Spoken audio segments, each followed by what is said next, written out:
ونؤمن به ونتوكل عليه ونعوذ بالله من شرور أنفسنا ومن سيئات أعمالنا من يهد الله فلا مضل له ومن يضلل فلا هادي له أشهد أن لا إله إلا الله وحده لا شريك له وأشهد أن سيدنا ونبينا ومولانا محمدا عبده ورسوله أرسله ربه بالحق بشيرا ونذيرا وداعيا إلى الله بإذنه وسراجا منيرا صلى الله تعالى عليه وعلى آله وصحبه وبارك وسلم تسليما كثيرا أما بعد فأعوذ بالله من الشيطان الرجيم بسم الله الرحمن الرحيم سبحان الذي أسرى بعبده ليلا من المسجد الحرام إلى المسجد الأقصى الذي باركنا حوله لنريه من آياتنا إنه هو السميع البصير. கண்ணியத்திற்குரிய அல்லாஹ்வின் நல்லடியார்களே, நபி ஸல்லல்லாஹு அலைஹி வஸல்லம் அவர்களது வாழ்க்கையிலே நடந்த ஒரு அதிசய நிகழ்வுதான் இஸ்ரா மிஅராஜ் என்று சொல்லப்படுகிற ஒரு அதிசய நிகழ்வு. இந்த ரஜபுடைய மாதத்தில் தான் அந்த இஸ்ரா மிஅராஜ் என்கிற அந்த புனிதமான நிகழ்வு நடந்தது. நபி ஸல்லல்லாஹு அலைஹி வஸல்லம் அவர்கள் மக்கா முக்கர்ரமாவிலே ஆரம்பமாக இந்த நபித்துவ பணியை மேற்கொண்ட நேரத்திலே எவ்வளவு கடுமையான நெருக்கடிகளை சந்தித்தார்கள் என்பதை நாம் எல்லாம் அறிவோம். ஆனால் அந்த நேரத்திலே ஒவ்வொரு நெருக்கடி வருகிற போதும் நபி ஸல்லல்லாஹு அலைஹி வஸல்லம் அவர்களை அல்லாஹ் தன்னுடைய வஹீயுடைய வசனங்களால் வழி நடத்தினார். ஒரு சந்தர்ப்பத்திலே சில நாட்கள் வஹீ வராமல் காலதாமதம் ஆகிறது. அந்த காலதாமதமான நேரத்திலே மக்கா குறைஷிகள் நபி ஸல்லல்லாஹு அலைஹி வஸல்லம் அவர்களை ஏளனம் செய்கிறார்கள். அந்த நேரத்திலே அல்லாஹ் அவர்களுக்கு ஆறுதலாக வல்லுஹா வல்லைலி இதா சஜா மா வத்தஅக ரப்புக வமா கலா என்ற சூறாவை அருளுகிறார். அல்லாஹ் உம்மை ஒருபோதும் கைவிடவில்லை, உங்கள் மீது ஒரு நாளும் அதிருப்தி அடையவும் இல்லை என்று அவர்களுக்கு ஆறுதலாக அந்த சூறாவை அருளுகிறான். நீங்கள் விரும்புகிற எல்லாமே நடக்கும் என்று அல்லாஹ் நபி ஸல்லல்லாஹு அலைஹி வஸல்லம் அவர்களுக்கு வாக்குறுதி அளிக்கிறான். சிறுபிராயத்திலிருந்து நபி ஸல்லல்லாஹு அலைஹி வஸல்லம் அவர்களை அல்லாஹ் எப்படியெல்லாம் அரவணைத்தான் என்று அந்த சிறிய சூறாவிலே அல்லாஹ் நபி ஸல்லல்லாஹு அலைஹி வஸல்லம் மொத்த வாழ்க்கையிலும் அல்லாஹ்வுடைய அருள் அவர்களோடு இருந்தது. அதான் அந்த சூறாவுடைய கருத்து. அலம் யஜிதுக யதீமன் ஃபஆவா வவஜதக ضالًا ஃபஹதா வவஜதக ஆயிலம் ஃபஅக்னா. இதெல்லாம் அவருடைய வாழ்க்கையில ஒவ்வொரு கட்டத்திலும் அல்லாஹ்வுடைய அருள் எப்படி இருந்தது என்பதை தான். நபி ஸல்லல்லாஹு அலைஹி வஸல்லம் அவர்களுக்கு எல்லா வழிகளையும் அடைத்த நேரத்தில் மக்களை சந்திக்க கூட வழி இல்லாமல் மக்காவுடைய ஒரு கணவாயில அடைத்தாங்க. இப்போ மன நெருக்கடிக்கு ஆளானாங்க. அந்த நேரத்தில் அல்லாஹ் பெருமானாருக்கு ஆறுதலாக சொன்னான், அலம் நஷ்ரஹ் லக ஸத்ரக் வ வதஅனா அன்க விஸ்ரக் அல்லதி அன்கத ظஹரக் வ ரஃபஅனா லக ذிக்ரக். அந்த சூறாவில் அல்லாஹ் நபி ஸல்லல்லாஹு அலைஹி வஸல்லம் அவங்களுக்கு ஒரு அற்புதமான ஒரு புகழுரையை சொன்னான். வ ரஃபஅனா லக ذிக்ரக். இவர்கள் என்னதான் உங்களை அடைத்தாலும் சரி, இந்த சத்தியத்தை சொல்ல விடாமல் தடுத்தாலும் சரி, உங்களுடைய புகழை நான் உயர்த்தி கொண்டே தான் இருப்பேன் என்று அல்லாஹ் சொன்னான். இந்த ஆயத்தை சொன்ன நாள் முதல் இன்று வரையிலும் அல்லாஹுடைய திருநாமம் சொல்லப்படுகிற எல்லா இடங்களிலும் நபி ஸல்லல்லாஹு அலைஹி வஸல்லம் பெயரும் சொல்லப்படுகிறது. ஹஸ்ஸான் இப்னு சாபித் அவர்கள் தன்னுடைய ஒரு அழகான கவிதையில் அதை சொல்வார். வலம்மல் இலாஹு இஸ்மஹு இலஸ்மி. அல்லாஹ் தன்னுடைய பெயரோடு தன்னுடைய நபியின் திருநாமத்தையும் சேர்த்து கொண்டான். இது கால ஃபில் ஹம்ஸில் முஅத்தினு அஷ்ஹது. ஒவ்வொரு பாங்கிலும் பாங்கு சொல்பவர் அஷ்ஹது அல்லா இலாஹ இல்லல்லாஹ் என்று சொன்னால் அஷ்ஹது அன்ன முஹம்மது ரசூலுல்லாஹ் என்று சொல்லித்தான் ஆக வேண்டும் என்று தன்னுடைய கவிதையில சொல்வார். ஆக நபி ஸல்லல்லாஹு அலைஹி வஸல்லம் புகழ் உயர்த்தி கொண்டே அல்லாஹ் இருந்தான். ஒரு கட்டத்தில் மக்காவுடைய குறைஷிகள் சில பேர், அது அபூ ஜஹல் சொன்னதா இருக்கலாம், வேறு சிலர் சொன்னாங்க, பெருமானாருடைய ஆண் மக்கள் எல்லாம் இறந்த நேரத்தில் இந்த முஹம்மதுடைய விஷயத்தை விடுங்க, கவலைப்படாதீங்க, அவருக்கு ஆண் மக்கள் யாரும் இல்லை, எல்லாம் போய்கிட்டே தான் இருக்கிறாங்க, அவர் போனால் அவருடைய மார்க்கமும் அழிஞ்சிரும், பத்திர முஹம்மது சந்ததியற்றவர் என்று சொன்னாங்க. அல்லாஹ் அந்த நேரத்தில் இன்னா அஃதைனாக்கல் கௌசர் ஃபஸல்லி லிரப்பிக வன்ஹர் இன்ன ஷானிஅக ஹுவல் அப்தர், உங்களை இயேசுபவன் தான் சந்ததியற்றவன் என்று உடனே அல்லாஹ் பெருமானார் ஸல்லல்லாஹு அலைஹி வஸல்லம் அவர்களுக்கு ஆறுதலாக இறக்கினான். இன்றைக்கும் நபி ஸல்லல்லாஹு அலைஹி வஸல்லம் அவர்களுடைய அவங்களுடைய அன்னை ஃபாத்திமா வழியாக உள்ள சந்ததிகளும் இருக்கிறாங்க, பெருமானாருடைய ஆன்மீக பிள்ளைகளும் இருக்கிறாங்க, நபி ஸல்லல்லாஹு அலைஹி வஸல்லம் தோழர்களுடைய சந்ததிகள் இருக்கிறாங்க. உலகத்தில் ஒரு கூட்டம் சித்திகி, ஒரு கூட்டம் ஃபாரூகி, ஒரு கூட்டம் உஸ்மானி என்று இருக்கிறாங்க. ஆனா இன்னைக்கு யாரும் அபூஜஹலுடைய வம்சாவளி கிடையாது, அபூ லஹபுடைய வம்சாவளி கிடையாது, அவர்கள் எல்லாம் அழித்து போனாங்க. இப்படி மக்கால ஒவ்வொரு கட்டத்திலும் நெருக்கடி வரும்போதெல்லாம் அல்லாஹ் அவர்களுக்கு இந்த வசனங்கள் மூலமாக ஆறுதல் சொல்லிக்கொண்டே இருந்தான். ஒரு பக்கம் மக்கா குறைஷிகள் இஸ்லாத்தை ஏற்காம புறக்கணித்தாங்க, ஆனால் ஜின்னுகள் இஸ்லாத்தை ஏற்றாங்க. ஜின்னுகள் ஒரு பெரிய கூட்டம் முஸ்லீம் ஆனாங்க. நபி ஸல்லல்லாஹு அலைஹி வஸல்லம் அதை பத்தி அல்லாஹ் பெருமானாருக்கு ஆறுதல் சொன்னான். இந்த ஜின்னுகள் இந்த குர்ஆனை கேட்கிறாங்க, இந்த குர்ஆனை பத்தி அவர்கள் என்ன சொன்னாங்களோ அது அல்லாஹ் ஒரு முழு சூறாவாக இறக்கி வைத்தான். குல் ஊஹிய இலைய அன்ன உஸ்தமஅ நஃபரும் மினல் ஜின் ஃபகாலு இன்னா சமிஅனா குர்ஆனன் அஜபா. முழு சூறாவும் அந்த ஜின்னுகள் பேசியது அல்லாஹ் சொன்னான். நீங்க கவலைப்படாதீங்க, ஏதோ இவ்வளவு பெரிய படைப்பு உங்களுக்கு பின்னால இருக்குது. குறைஷிகள் ஒரு பக்கம் புறக்கணிக்கிறாங்க. நஜரானிலிருந்து ஒரு 20 கிறிஸ்தவர்கள் வர்றாங்க. நபி ஸல்லல்லாஹு அலைஹி வஸல்லம் அவங்களை சந்தித்து அவர்கள் பெருமானார் ஓதிய வசனங்களை கேட்டு கண்ணீர் சிந்தி இஸ்லாத்தை ஏற்கிறாங்க. அல்லாஹ் சொன்னா வைதா சமிஉ இலர் ரசூல் வைதா சமிஉ மா உன்சில இலர் ரசூல் தரா அயுனஹும் தஃபீது மினத் தம்இ மிம்மா அரஃபு மினல் ஹக். இந்த சத்திய வார்த்தைகளை கேட்டு அவர்கள் கண்ணீரில் அழுதவாறு சொன்னாங்க, யகூலூன ரப்பனா ஆமன்னா ஃபக்துப்னா மஅ ஷாஹிதீன். அந்த 20 பேர் முஸ்லீம் ஆயிட்டாங்க. அந்த கிறிஸ்தவர்கள் அபூஜஹல் கடும் கோபத்தோடு அவர்களிடம் பேசினான். இப்படி ஒரு பக்கம் அவர்கள் என்னதான் தடுத்தாலும் வெளியிலிருந்து வரக்கூடிய மக்கள் இஸ்லாத்துக்கு வர்றாங்க. இப்படியாக மக்காவில் இருந்த காலத்தில் அல்லாஹ்வுடைய உதவி அவங்களோடு இருக்கிற இந்த நேரத்தில் தான் பெருமானார் ஸல்லல்லாஹு அலைஹி வஸல்லம் அவர்களது 2 உதவியாக பெரும் ஆதரவாக இருந்த 2 தூண்கள், அவங்களுடைய மனைவி அன்னை ஹதீஜா ரலியல்லாஹு அன்ஹா, பெருமானார் ஸல்லல்லாஹு அலைஹி வஸல்லம் சச்சா அபூ தாலிப், இந்த இருவரும் சமகாலத்தில் அடுத்தடுத்து மௌத்தாகிறாங்க. மக்கா குறைஷிகளுடைய நெருக்கடி மிக கடுமையாகிற நேரத்தில் தான் பெருமானார் ஸல்லல்லாஹு அலைஹி வஸல்லம் அவர்களுக்கு அடுத்து அல்லாஹ் ஒரு பெரிய அற்புதத்தை கொடுக்குறான். உலகத்தில் யாருக்கும் வழங்கிடாத ஒரு பெரிய சிறப்பை கொடுக்குறான். அதுதான் இந்த மேராஜ் என்கிற சிறப்பு. அதனுடைய ஒரு சில நிகழ்வுகளை தான் நான் உங்களுக்கு சுருக்கமாக கூற விரும்புகிறேன். நபி ஸல்லல்லாஹு அலைஹி வஸல்லம் அவங்களே சொல்றாங்க, நான் ஒரு நாள் இரவுல ஹிஜ்ர்ல படுத்திருக்கிறேன். ஹிஜ்ருங்கிறது ஹத்தீமுக்கு இன்னொரு பேர். அது ஹத்தீம்ல நான் படுத்திருக்கிறேன். அப்போது என்னிடம் வானவர்கள் வந்தாங்க. வானவர்கள் வந்து என்னுடைய கல்வை பிளந்தாங்க. ஜம்சம் தண்ணீரால் என்னை சுத்தப்படுத்தினார்கள்.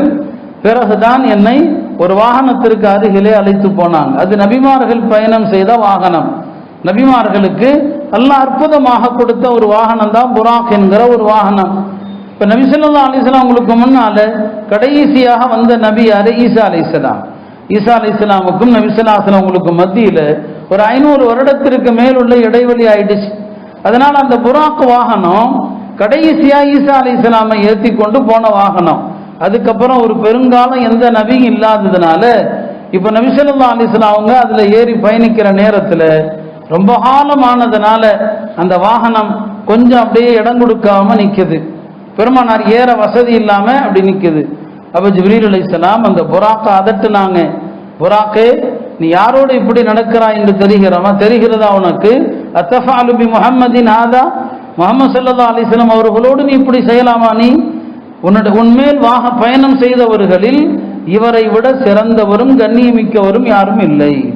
உனக்கு மேல எத்தனை நபிமார்கள் வந்திருக்கலாம், இவர்களை விட சிறந்த எவரும் உன் மீது பயணித்ததில்லை அப்படின்னு ஜிப்ரீல் அதட்டியதும் அந்த புராக் வாகனத்திற்கு அப்படியே வேர்வை வழிந்ததாக திருமதியிலே பதிவு செய்யப்படுகிறது.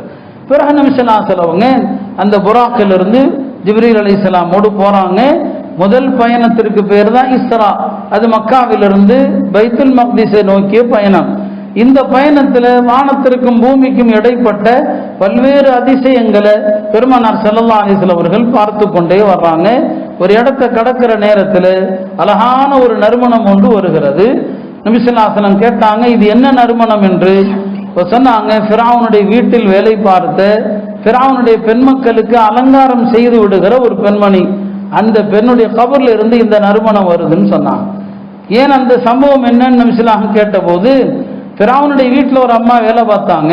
அந்த அம்மா உள்ளத்துல ஈமானம் மறைத்து வைத்த ஒரு பெண்மணி. ஃபிரௌனுடைய மகளுக்கு தலைவாரி கொண்டிருக்கிற நேரத்துல அந்த அம்மா கையில இருந்து சீப்பு நழுவிடுச்சு. சீப்பு நழுவுனதும் அந்த பெண்மணி அல்லான்னு சொல்லிட்டாங்க. அப்ப அந்த ஃபிரௌனுடைய வீட்டுல அந்த ஃபிரௌனுடைய மகள் பிடிச்சிடறான். அல்லானா யாரு? என் தந்தை தானே இந்த நாட்டுக்கு கடவுள். உடனே தன் தந்தையிடம் கொண்டு வந்து நிறுத்துறான். அப்ப ஃபிரௌன் கேட்கிறான், வேற யாரும் உனக்கு கடவுள் உண்டா என்று. ஆமா, அல்லாஹ் தான் என்னுடைய இறைவன் என்று. அந்த ஃபிரௌன் உடனே ஒரு செம்பு பாத்திரம், பெரிய அகன்ற செம்பு பாத்திரம், அந்த செம்பு பாத்திரத்தை கொண்டு வந்து அதை பழுக்க காய்ச்சி அதுல அந்த அம்மாவுடைய குழந்தைகள் ஒவ்வொரு குழந்தையாக போடுறான். கடைசியாக அந்த அம்மா ஒரு கோரிக்கை வைக்குது, நான் எவ்வளவு செஞ்சாலும் சரி, நாங்க இஸ்லாத்தை விட போறதில்லை.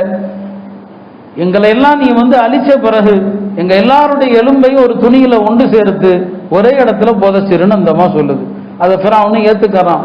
கடைசியில் அந்த அம்மாவுடைய ஒரு கை குழந்தை, ஒரு ஆண் குழந்தை, அந்த குழந்தையும் சேர்த்து போடும் போதுதான் அந்த அம்மா கொஞ்சம் தயங்குது. அந்த குழந்தை பேசியது, தாயே நீங்கள் தயங்காதீர்கள், ஆகிரத்துடைய வேதனையை விட இந்த வேதனை கம்மிதான் சொல்லி. இந்த ஹதீஸ் அறிவிக்கிற இப்னு அப்பாஸ் சொல்லுவாங்க, உலகத்துல பேசிய குழந்தைகள் 4 குழந்தைகள். ஈசா அலைஹிஸ்ஸலாம் தொட்டில் குழந்தையாக இருக்கும் போது பேசினாங்க. ஜுரைஜுங்கிற வணக்கசாலி, அவர் மீது ஒரு குழந்தை அவருடைய குழந்தை என்று அவதூறாக பேசப்பட்ட நேரத்தில் அவருக்கு சாதகமா அந்த குழந்தை பேசிச்சு, அது சாஹிப ஜுரைஜ்னு சொல்லுவாங்க. யூசுப் அலைஹிஸ்ஸலாமுடைய விஷயத்துல அவதூறு பரப்பப்பட்ட போது ஒரு குழந்தை சாட்சி சொன்னது யூசுப் அலைஹிஸ்ஸலாம் நிரபராதி என்று. 4வது இந்த மாஷிதா, ஃபிரௌனுடைய வீட்டில் வேலை பார்த்த பெண்ணுடைய ஆண் குழந்தை என்று ஹஜ்ரத் இப்னு அப்பாஸ் ரலியல்லாஹு அவர்கள் சொன்னாங்க. ஆக அந்த குடும்பத்தாருடைய எலும்பு தான் மணக்கிறதுன்னு சொன்னாங்க. யோசிச்சு பாருங்க, ஃபிரௌன் வாழ்ந்த காலத்துக்கும் நபி ஸல்லல்லாஹு அலைஹி வஸல்லம் காலத்துக்குமான இடைவெளி எத்தனை ஆண்டுகள். அப்ப நல்லோர்களுடைய கபர் இருக்கிறது, அந்த கபர்ல எப்போதும் இது போன்ற அதிசயங்கள் நடக்கதான் செய்யும். அண்மையில ஒரு செய்தி, நம்ப தகுந்த செய்தி தான். பெங்களூர் சபீலுர் ஷாதுடைய முஹ்தமிமாக இருந்தவங்க, முதல்வராக இருந்தவர்கள் மௌலானா சகீர் அஹமத் சாப், அவங்க வஃபாத்தாகி அடக்கம் செய்யப்பட்டாங்க. அவங்கள அடக்கம் செய்யறதுக்காக கபர் தோண்டுகிற போது பக்கத்துல ஒரு கபர்ல இருந்து ஒரு கஃன் துணி, இன்னைக்கு அடக்கனா எப்படி இருக்குமோ அந்த மாதிரி ஒரு கஃன் துணி தெரியுது. இது ஆதாரபூர்வமா சொன்னவங்களை வச்சு நம்ம சொல்றோம்.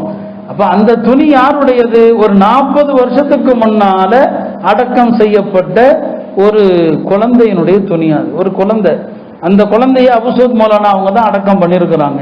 இப்போ இந்த மாதிரியான அதிசயங்கள் நபி ஸல்லல்லாஹு அலைஹி வஸல்லம் உம்மத்தில் அது நடந்து கொண்டே இருக்கும்.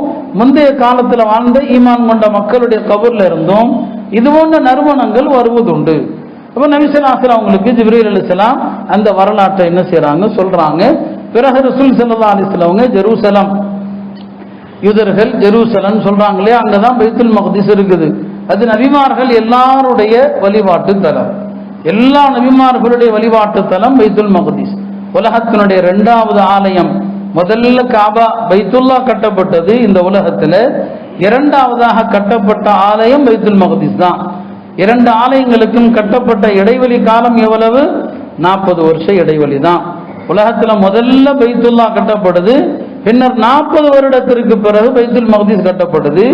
எப்படி மக்கால தொழுதா சிறப்போ அதே போலதான் பைத்துல் மக்திஸ்ல ஒருவர் தொழுதால் அவர் அன்று பிறந்த குழந்தையை போல ஆகிவிடுகிறார் என்று ஹதீஸ்ல வருது. பைத்துல் மக்திஸில் இருந்து ஹஜ்ஜுக்கோ உம்ராவுக்கோ எஹ்ராம் தரிப்பதை பற்றி ஹதீஸுகள் இப்னு மாஜால வருது. ஆக அது ஒரு புனித தலம் என்பதுல சந்தேகம் இல்லை.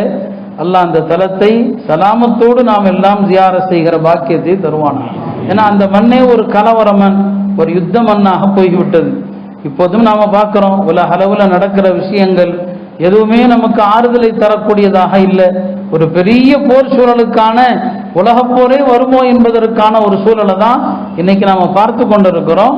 ஆக பைத்துல் மக்திஸ்ல போய் அவங்களுடைய வாகனங்கள், அந்த புராக் வாகனத்தை நபிமார்கள் எல்லாம் எங்க கட்டுவாங்களோ அந்த இடத்துல கட்டுறாங்க. இப்பயும் ஜியாரத்து போறவங்களுக்கு அங்குள்ள கைடுகள் காட்டுறாங்க ஒரு இடத்த, இங்கதான் அந்த புராக் வாகனத்தை நபிசலாக கட்டுனாங்க, இது நபிமார்கள் வாகனங்களை கட்டுகிற இடம் அப்படின்னு சொல்லி காட்டுறாங்க.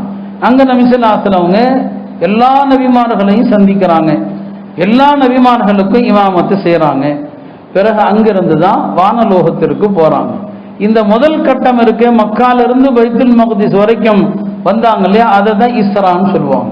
இந்த இஸ்ராவை அல்லாஹ் குர்ஆன்ல சொல்றான், சுப்ஹானல்லதி அஸ்ரா பி அப்திஹி லைலன் மினல் மஸ்ஜிதில் ஹராம் இலல் மஸ்ஜிதில் அக்ஸா. இதை யாராவது மறுத்தா காஃபிரா போயிடுவான். ஏன்னா அது குர்ஆன்ல சொல்லப்பட்டிருக்கு. அல்லாஹ்வே சொல்றான், தன்னுடைய அடியாரை மஸ்ஜித் அக்ஸாவில் இருந்து மஸ்ஜிதுல் ஹராமில் இருந்து மஸ்ஜிதுல் அக்ஸாவிற்கு இரவோடு அழைத்து சென்ற அல்லாஹ் தூயவன் என்று. அப்ப அங்க என்னங்க தொழுகை முடிச்சுட்டு தான் அங்க இருந்து வானலோகத்துக்கு போறாங்க. இப்ப இந்த புராக்குங்கிற வாகனம் இருக்குது, அது பூமியில ஒரு இடத்திலிருந்து இன்னொரு இடத்திற்கு கொண்டு செல்கிற வாகனம். அதனுடைய வேலை அவ்வளவுதான். அதற்கு மேல் வானலோகத்திற்கு செல்வது, அது புராக்ல நபி ஸல்லல்லாஹு போனாங்களா என்றால் அதிகமான ஆய்வாளர்கள் உலமாக்கள் சொல்றாங்க இல்ல, புராக்குடைய வேலை உலகத்துல முடிஞ்சிருச்சு. அது மக்கால இருந்து பைத்துல் மக்திஸ் வந்தாங்க, திரும்ப பைத்துல் மக்திஸிலிருந்து மக்கால கொண்டு இறக்கி விட்டுடுச்சு. அதோட அதனுடைய வேலை முடிஞ்சிருச்சு. அதற்கு பிறகு வானலோகத்திற்கான பயணம், அது எந்த வாகனத்துல போனாங்க, ஹதீஸ்ல அதை பற்றிய தெளிவு இல்லை. ஒரு ஹதீஸ் இப்படி வருது, நபி ஸல்லல்லாஹு அலைஹி சொன்னாங்க, சும்மா உத்திய பில் மிஅராஜ், பிறகு மிஅராஜை கொண்டு வரப்பட்டதுன்னு சொல்லி. மிஅராஜ் என்று சொன்னால் வானலோகத்திற்கு ஏறும் பாதை என்று அர்த்தம். வானலோகத்திற்கு ஏறும் பாதை. வானலோகத்திற்கு ஏறும் பாதைன்னு சொன்னா என்ன கொண்டு வரப்பட்டது, ஒரு ஏணி மாதிரியோ, அது எப்படி இருந்துச்சு நமக்கு தெரியாது. இன்னைக்கு நாம லிப்ட்ல கூட போறோம். வானலோகத்திற்கான பாதை கொண்டு வரப்பட்டதுங்கிறாங்க. அங்க இன்னொன்றையும் நபி ஸல்லல்லாஹு அலைஹி சொன்னாங்க, எனக்கு காட்டப்பட்ட அந்த பாதை இருக்குது, அந்த பாதை தான் ஒவ்வொரு முஸ்லிமும் அவருடைய உயிர் பிரிகிற நேரத்தில் அந்த பாதை வழியாகத்தான் அவருடைய ரூஹ் வானலோகத்திற்கு ஏறும். எல்லா முஸ்லிம்களுடைய உயிரும் இறக்கிற நேரத்தில் இந்த பாதையில தான் ஏறும்னு சொன்னான். எந்த பாதை வழியா பெருமானார் ஸல்லல்லாஹு அலைஹி வஸல்லம் அவங்க மஸ்ஜித் அக்ஸாவிலிருந்து வானலோகத்திற்கு போறாங்களோ அந்த பாதை. உலமாக்கள் சொல்றாங்க, வானத்திற்குரிய பாதைகளில் விசாலமான பாதை எதுன்னு சொன்னா பைத்துல் மக்திஸுக்கு நேராக உள்ள பாதை. அந்த பாதை வழியாகத்தான் அல்லாஹ்வுடைய தூதர் வானலோகத்துக்கு போறாங்க. அதுதான் உலகத்தின் வானலோக பாதைகள்ல விசாலமான ஒரு பாதை. ஆக அங்கிருந்து நபி ஸல்லல்லாஹு அலைஹி வஸல்லம் வானலோகத்திற்கு ஜிப்ரீல் அலைஹிஸ்ஸலாம் அவர்களோடு என்ன செய்றாங்க, அழைத்து செல்லப்படுறாங்க. அந்த பயணத்தினுடைய நோக்கம் என்ன, அல்லாஹ்வே சொல்றான், அற்புதங்களை காட்டணும். நபி ஸல்லல்லாஹு அலைஹி வஸல்லம் உங்களுக்கு வானலோகத்தினுடைய அற்புதங்களை காட்டணும். லகத் ரஆ மின் ஆயாத்தி ரப்பிஹில் குப்ரா, அல்லாஹ்வுடைய பேரற்புதங்களை அவர்கள் கண்டார்கள் என்று அல்லாஹ் சொல்றான். வானலோகத்திற்கு அழைத்து செல்லப்பட்டு ஒவ்வொரு வானத்திலையும் அவர்கள் ஒவ்வொரு நபியை பார்க்கிறாங்க. அவை ஒவ்வொன்றிலும் ஒரு மறைமுகமான செய்தி இருந்தது இல்லையா. முதல் வானத்தில் திறக்கப்படுது, அங்க ஆதம் அலைஹிஸ்ஸலாம் அவர்களை பார்க்கிறான். ஆதம் அலைஹிஸ்ஸலாம் ஒரு சேர்ல உட்கார்ந்து இருக்கிறாங்க. ஹதீஸ்ல வர்றது குர்சி, ஒரு சேர்ல என்னங்க உட்கார்ந்து இருக்கிறாங்க. மிக அழகா இருக்கிறாங்க. அவங்க அழகா தானே இருக்கணும். எல்லா மனிதர்களுக்குமான தந்தை என்று சொன்னா ஆதம் அலைஹிஸ்ஸலாம் அழகில்லாமல இருப்பாங்க. அழகா இருக்கிறாங்க, கம்பீரமாக இருக்கிறாங்க. ஒரு பக்கம் பார்த்தா அவங்க சிரிக்கிறாங்க, இன்னொரு பக்கம் பார்த்தா அழுகிறாங்க. இந்த உலகத்துல இறக்கிற எல்லா உயிர்களும் மேல போகுது, மேல போகுது. நல்ல ஆன்மாக்கள் அவைகள் எல்லாம் ஆதம் அலைஹிஸ்ஸலாமுடைய வலது பக்கமாக செல்கிறது. அந்த ரூஹை பார்க்கும் போதெல்லாம் ஆதம் அலைஹிஸ்ஸலாம் சொல்றாங்க, ரூஹன் தய்யிபா ஹரஜத் மின் ஜஸதின் தய்யிபின், இது ஒரு பரிசுத்த ஆன்மா, பரிசுத்த உடம்பிலிருந்து வெளியே வந்த ஆன்மா. அதை பார்த்து ஆதம் அலைஹிஸ்ஸலாம் சிரிக்கிறாங்க. இன்னொரு பக்கம் கெட்ட ஆன்மாக்கள் அர்வாஹ ஹபீஸா, அந்த ஆன்மாக்கள் ஆதம் அலைஹிஸ்ஸலாமுடைய இடது பக்கமாக போகுது. அவ்வாறு போகும்போது துர்நாற்றத்தோடு போகுது. அப்ப ஆதம் அலைஹிஸ்ஸலாம் அழுகிறாங்க, சொன்னாங்க ரூஹன் ஹபீஸா ஹரஜத் மின் ஜஸதின் ஹபீஸின், இது ஒரு கெட்ட ஆன்மா, கெட்ட உடம்பில் இருந்து வெளியேறுது. பாருங்க, நம்முடைய ரூஹு தூய்மையா இருந்தா இந்த உடலும் தூய்மையானது, நம்முடைய ரூஹு அசிங்கமா இருந்தா இந்த உடலும் அசிங்கமானது. ஏன்னா ரூஹ சுமக்கிறது இந்த உடம்பு தான். அப்ப ஆதம் அலைஹிஸ்ஸலாம் ரெண்டையும் பார்க்கறாங்க. நல்ல ஆன்மாக்களை பார்த்தா சந்தோஷப்படுறாங்க, தீய ஆன்மாக்களை பார்த்தா கஷ்டப்படுறாங்க. கடைசியில் சொல்ல ஒவ்வொரு வானத்திலும் இந்த குறிப்பிட்ட நபிமார்களை ஏன் அவங்க பார்க்கறாங்க அப்படிங்கிறது சொல்லுவோம். ரெண்டாவது வானத்துல தான் யஹ்யா அலைஹிஸ்ஸலாம் ஈசா அலைஹிஸ்ஸலாம் இருவரையும் சந்திக்கிறாங்க. ஒவ்வொரு வானத்தை கடக்கும் போதும் அந்த வானத்தினுடைய நபிமார்கள் பெருமானார் ஸல்லல்லாஹு அலைஹி வஸல்லம் வரவேற்கிறாங்க. ஆதம் அலைஹிஸ்ஸலாமும் இப்ராஹிம் அலைஹிஸ்ஸலாமும் பெருமானாரை வரவேற்கும் போது மர்ஹபம் பில் இப்னி ஸாலிஹ், மகனே வருகன்னு சொல்லுவாங்க. மற்ற எல்லா நபிமார்களும் வரவேற்கும் போது மர்ஹபம் பில் அஹி ஸாலிஹ், எங்களுடைய சகோதரரே வருகன்னு சொல்லுவாங்க. ஏன்னா மற்றவங்களுக்கெல்லாம் அவங்க சகோதர உறவு. ஆதம் அலைஹிஸ்ஸலாமுக்கும் இப்ராஹிம் அலைஹிஸ்ஸலாமுக்கும் மகன்கிற உறவு. அப்போ 2வது வானத்தில் யஹ்யா ஈசா அலைஹிஸ்ஸலாமை பார்ப்பாங்க. 3வது வானத்தில் இத்ரீஸ் அலைஹிஸ்ஸலாமை சந்திப்பாங்க. 3வது வானத்தில் யூசுப் அலைஹிஸ்ஸலாம், 4வது வானத்தில் இத்ரீஸ், 5வது வானத்தில் ஹாரூன், 6வது வானத்தில் மூசா அலைஹிஸ்ஸலாம், 7வது வானத்தில் இப்ராஹிம் அலைஹிஸ்ஸலாமை சந்திப்பாங்க. இந்த 7 நபிமார்களை அல்லாஹ் சந்திக்க வைத்ததனுடைய ஒரு ரகசியம் அதுல அல்லாஹ் வச்சிருக்கிறான். ஒரு ரகசியத்தை அல்லாஹ் என்னங்க வச்சிருக்கிறான். முதல் வானத்துல ஆதம் அலைஹிஸ்ஸலாமை பார்க்கறாங்க. நான் சொன்னேன் அல்லாஹ்வுடைய நோக்கம் இந்த பயணத்துல அற்புதங்களை காட்டணும். ஆதம் அல்லாஹ் ஏன் காட்டுறான்னு சொன்னா, முதல் படைப்பு அவர் தானே. ஆதம் அலைஹிஸ்ஸலாம் தாயும் இல்லாம தந்தையும் இல்லாம அல்லாஹ் நேரடியா படைக்கிறான். அல்லாஹ்வுடைய ஆற்றலுக்கான முதல் சான்று யார்? ஆதம் அலைஹிஸ்ஸலாம் தான். இப்ப மண்ணிலிருந்து நேரடியா அல்லாஹ் அவர்களை படைக்கிறான். அவருடைய படைப்பே அதிசயம். அல்லாஹ் நாடினால் எதையும் நடத்த முடியும். பாருங்க ஆதம பாருங்க. 2வது வானத்துல ஈசா யஹ்யாவை அல்லாஹ் காட்டுறான். ஈசா அலைஹிஸ்ஸலாமையும் யஹ்யா அலைஹிஸ்ஸலாமையும் காட்டுறான். இந்த 2 பேருமே இவர்களும் அதிசயம்தான். ஈசா அலைஹிஸ்ஸலாம் அதிசயம் நமக்கு தெரியும். தந்தை இல்லாமல் மரியம் அலைஹிஸ்ஸலாம் என்ற தாயை கொண்டு மட்டுமே பிறக்கிற அதிசயம். யஹ்யா எப்படிங்க அதிசயம்? ஏன்னா அவங்க ஒரு தாய் தந்தைக்கு தான் பிறக்கிறாங்க. அவங்களுடைய தந்தை யாரு? ஜக்கரியா அலைஹிஸ்ஸலாம் இல்லையா? அப்ப தந்தைக்கு தானே அவங்க பிறக்கிறாங்க, தாய் தந்தைக்கு தானே பிறக்கிறாங்க. ஆனாலும் அந்த தாய் தந்தை எந்த வயதுல இந்த குழந்தையை பெறாங்க? உலக ரீதியா பார்த்தா அப்படி ஒரு குழந்தை பிறக்க முடியாது. 2 பேருமே வயதானவர்கள். ஜக்கரியா அலைஹிஸ்ஸலாமுடைய மனைவி அல்லாஹ்வே சொல்றான் அகீம், குழந்தை பெற தகுதி இல்லாத மலட்டு பெண்மணி. அப்போ வயதான மலட்டுத்தன்மை உள்ள ஒரு பெண்ணிலிருந்தும் அல்லாஹ் ஒரு குழந்தையை படைக்க முடியும். அல்லாஹ் நாடினா அதுவும் என்னங்க நடக்கும். அல்லாஹ் இந்த அதிசயத்தை அல்லாஹ் அவர்கள் வழியாக என்ன செய்கிறான்? வெளிப்படுத்துகிறான். ஆக இந்த பேரற்புதத்தை அல்லாஹ் என்ன செய்யறான்? காட்டுறான். சரிங்களா? இத்ரீஸ் அலைஹிஸ்ஸலாம், இது சில உலமாக்கள் சொல்லுகிற காரணம் இதெல்லாம். இத்ரீஸ் அலைஹிஸ்ஸலாம் இருக்கிறாங்களே இந்த உலகத்துல, அவங்களும் ஒரு அற்புதம் தான். இந்த உலகத்துல முதலாக எழுத்தை கண்டுபிடித்த நபி யாருன்னா இத்ரீஸ் அலைஹிஸ்ஸலாம். அவங்க தான் எழுத்தை என்னங்க கண்டுபிடிச்சாங்க. யூசுப் அலைஹிஸ்ஸலாம் அழகுல ஒரு அத்தாட்சியாக இருந்தாங்க. உலகத்தில் அவங்களை போன்ற அழகு யாருக்கும் தரப்படல. பாதி அழகு, உலகத்தின் பாதி அழகு அவர்களுக்கு தரப்பட்டதுன்னு சொல்லி உலமாக்கள்ல சில பேர் சொல்லுவாங்க. பெருமானாருடைய வாழ்க்கையின் ஒவ்வொரு காலகட்டத்தை குறிக்கும் நபிமார்கள் ஒவ்வொருவரையும் கண்டது. இப்போ நீங்க கனவுல யாராவது ஒரு நபியை பார்க்குறீங்கன்னு வைங்க, ஒவ்வொரு நபியை கனவுல பார்த்தா அந்த கனவுக்கு ஒவ்வொரு விளக்கம் இருக்கு. ஒவ்வொரு நபியை பார்க்கறதுக்கு இப்ராஹிம் அலைஹிஸ்ஸலாம கனவுல பார்த்தால் அவர் ஹஜ்ஜி செய்வார் என்று அர்த்தம். இப்ராஹிம் அலைஹிஸ்ஸலாமுக்கும் ஹஜ்ஜுக்குமான ஒரு தொடர்பு இருக்குது. சரிங்களா? அப்ப அவங்கள கனவுல காண்பது என்பது ஹஜ்ஜி செய்யற மாதிரின்னு சொல்லி அந்த வகையில இந்த நபிமார்களை கண்டதை சில உலமாக்கள் விவரித்தாங்க. ஆதம் அலைஹிஸ்ஸலாமை பெருமானார் கண்டாங்க இல்லையா? அதுக்கு என்ன தொடர்பு? நபி ஸல்லல்லாஹு அலைஹி வஸல்லம் வாழ்க்கையோடு. ஆதம் அலைஹிஸ்ஸலாம் சொர்க்கத்தில் இருந்தாங்க, அல்லாஹ்வுக்கு பக்கத்தில் இருந்தாங்க இல்லையா? பிறகு இப்லீஸ் அவங்கள அங்கிருந்து வெளியேற்றினாங்க. அதே போலதான் நபி ஸல்லல்லாஹு அலைஹி வஸல்லம் மக்கா என்கிற ஹரம்ல இருக்கிறாங்க. அந்த ஹரமிலிருந்து அந்த நாட்டு மக்களால், சொந்த மக்களால் மக்காவிலிருந்து வெளியேற்றப்படுவார்கள் இன்னொரு பூமிக்கு. ஆதம் வெளியேற்றப்பட்டது போல நபி ஸல்லல்லாஹு அலைஹி வஸல்லம் வெளியேற்றப்படுவாங்க. இதுதான் ஆதம் அலைஹிஸ்ஸலாமுடைய அந்த ஜியாரத்துடைய விளக்கம் சொன்னாங்க. 2வது வானத்துல யாரை பார்க்கறாங்க? யஹ்யா ஈசாவை பார்க்கறாங்க. இந்த 2 பேருமே யூதர்களால் துன்புறுத்தப்பட்டவர்கள். ஈசா அலைஹிஸ்ஸலாமை கொல்ல வந்தாங்க, அல்லாஹ் உயர்த்திட்டான். ஜக்கரியா யஹ்யா அலைஹிஸ்ஸலாமை கொன்னுட்டாங்க. அவங்க என்னங்க யூதர்கள் கொன்னாங்க. இந்த 2 நபிமார்களும் யூதர்களால் துன்புறுத்தப்பட்டது போல பெருமானார் ஸல்லல்லாஹு அலைஹி வஸல்லம் அவர்கள் அடுத்த கட்ட வாழ்க்கையில என்ன? மதீனா. இந்த மதீனால யூதர்களால் துன்புறுத்தப்படுவார்கள். நடந்துச்சு. பெருமானார் மீது ஒரு கல்லை தூக்கி போட்டு கொல்ல முயற்சி பண்ணாங்க. கடைசியில எதுவும் நடக்கல. பெருமானாருடைய சாப்பாட்டுல, அவங்க சாப்பிட்ட ஆட்டுல ஒரு நஞ்ச கலந்தது ஒரு யூத பெண்மணி தான். அதனுடைய தாக்கத்துல தான் இறுதியில் நபி ஸல்லல்லாஹு மௌத்தானாங்க.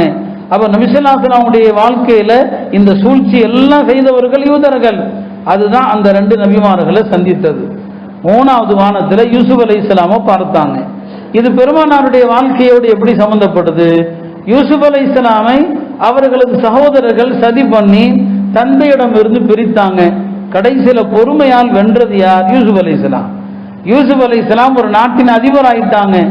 அவங்களுடைய சகோதரர்கள் சாப்பாட்டுக்கு வழி இல்லாம எகிப்துக்கு வர்றாங்க. யூசுப் அலைஹிஸ்ஸலாம் சகோதரர்களை மன்னித்தாங்க. லா தஸ்ரீப அலைக்குமுல் யௌம்.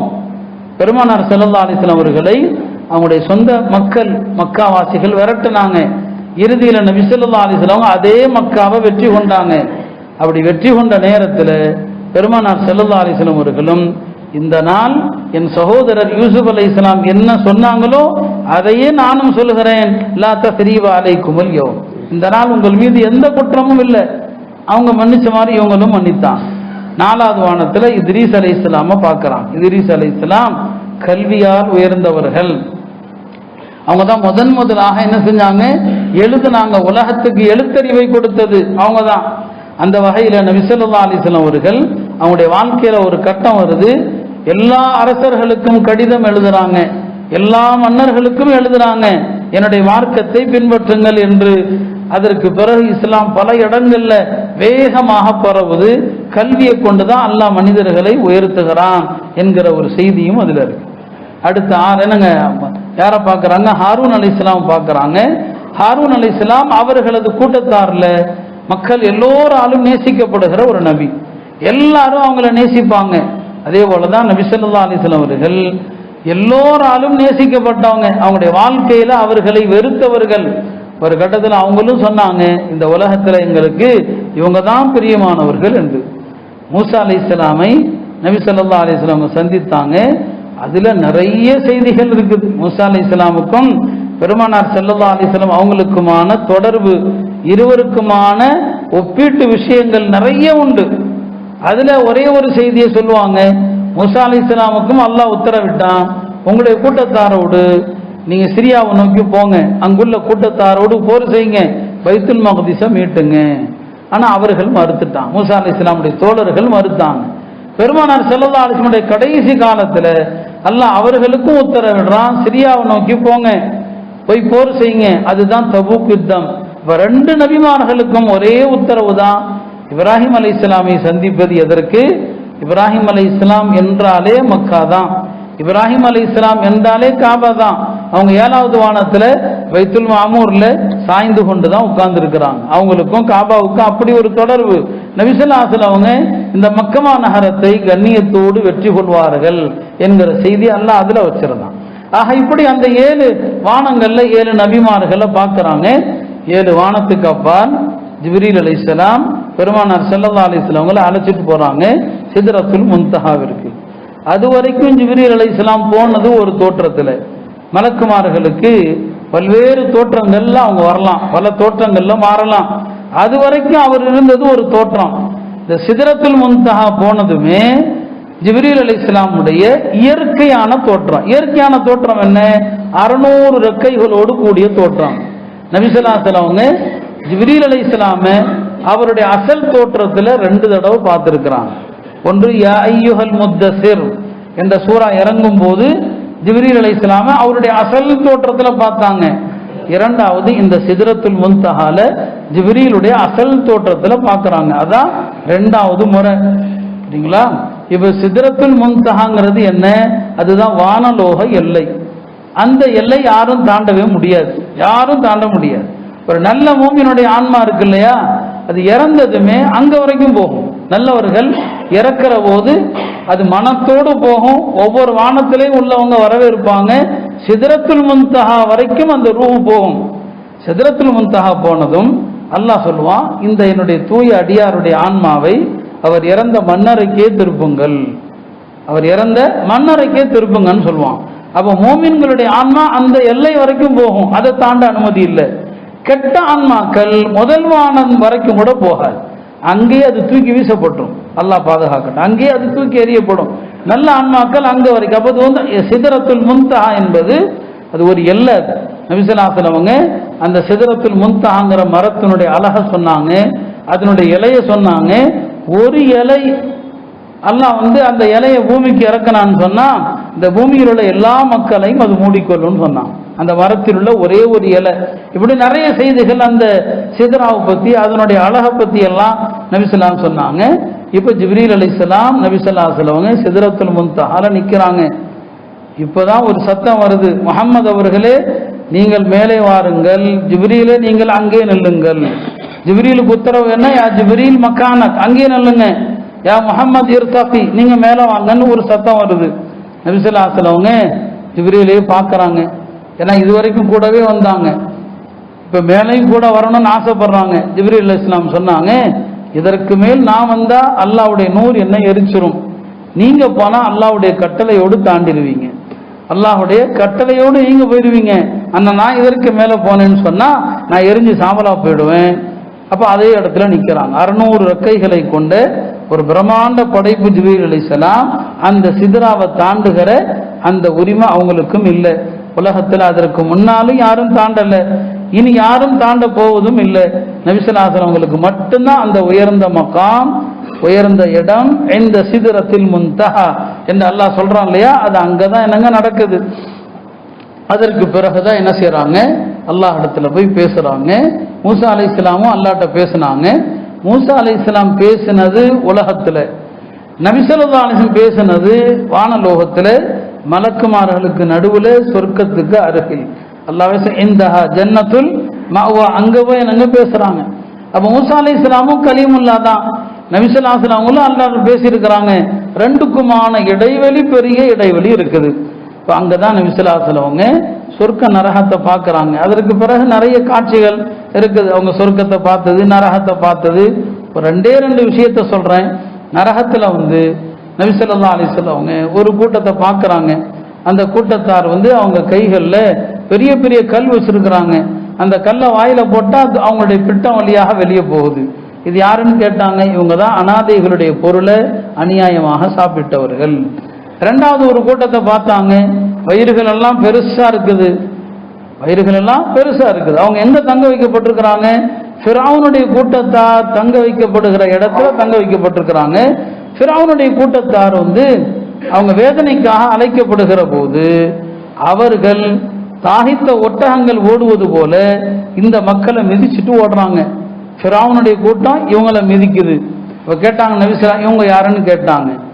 இவங்க தான் வட்டி உண்பவர்கள் சொன்னாங்க. அப்போ வட்டி சாப்பிடக்கூடிய கூட்டம் ஃபிரௌனுடைய கூட்டத்தாரால் மிதிக்கப்படுவார்கள், ஃபிரௌனுடைய கூட்டத்தாரால் மிதிக்கப்படுவாங்க. வட்டியை எந்தெந்த வகையில எல்லாம் ஹலாலாக்க முடியுமோ, ஃபத்வாக்கள் கொடுக்க முடியுமோ, அந்த மாதிரியான ஃபத்வாக்கள் இன்னைக்கு தாராளம் வட்டி விஷயத்துல. இது நமக்கு படிப்பின.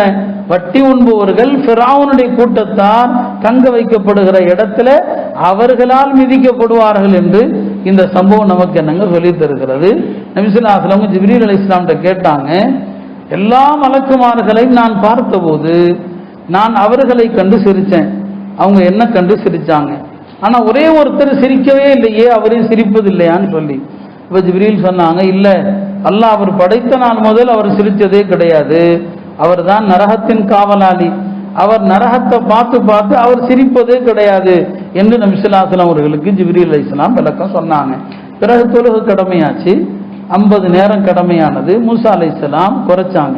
நாம மறுமையில மூசா அலைஹிஸ்ஸலாம் பார்த்தா அவங்களுக்கு ஜஸாக்கல்லான்னு சொல்லணும், நன்றி சொல்லணும் இல்லையா? ஏன்னா நமக்கு உபகாரியா இல்லையா, ஒரு பெரிய உபகாரம் செஞ்சுட்டாங்க.